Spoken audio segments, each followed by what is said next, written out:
day one, how much are those shares worth? 25,000. Okay? Is that pretty good for somebody who's just going to focus on raising money? Yes. Very good. And equity. What happens when we take that money and we buy a 16-story building at half the price? What immediately happens as far as equity for the shares of this company? They double. So now your $10 million investment is now worth what?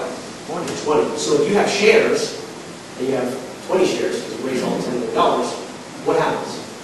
Double the value. You just double the value of your shares. You guys with me? Yes.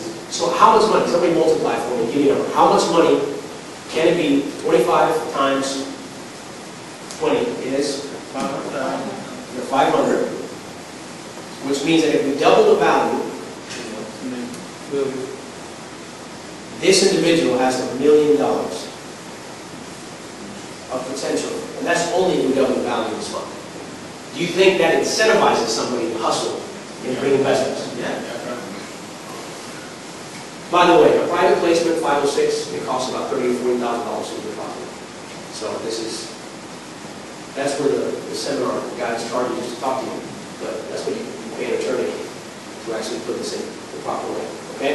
So sponsor, the first tier, they made money in equity. If the property values, the $500,000 shares, then go here, right? So you see the difference, and it can go up in equity. However, how many of you guys know that you can't live on equity alone? Right? Man can't live on equity alone, because he'll starve to death. Right? Yeah, I've been there, done that. Trust me, it sucks. Right? You got all this equity and you've got no cash. It's useless, right? Just me. He said, that's me. All right, we're going to help you, buddy. This is what we're going to do, all right? Now, how much money was allocated for the actual investor sponsor who brought the clients in to fund the deal? $500,000.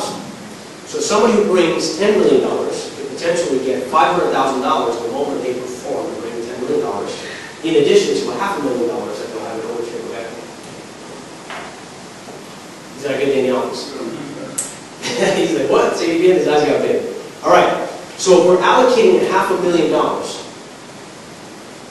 towards the actual work and effort of somebody who brings the investment, somebody funds this private placement for $10 million, they get upfront. This is not 10 years from now, not 2 months from now. The moment that it funds, that money is allocated for the individual who put forth the effort to bring forth the capital to use of the investment. I'm going to say, that's good, right? There's some cash right there, right now, that pays somebody for bringing in the money. Okay? Now, somebody might say, what if I only bring a couple $100,000? Well, I'm glad you asked. It's very simple. What you do is you divide this by the $10 million and you get a figure. That figure is what the price per share represents. So in order to own a share, you have to bring X amount of money that will represent the share. Does that make sense? The value of the share. What that comes down to is, and typically we'll have a section of it that we utilize where we'll pay, basically, roughly, what we'll do is, the equity part, I'm sorry, this is what I messed up. You got the 10% represents for this amount. The $500,000, okay? You guys see this part.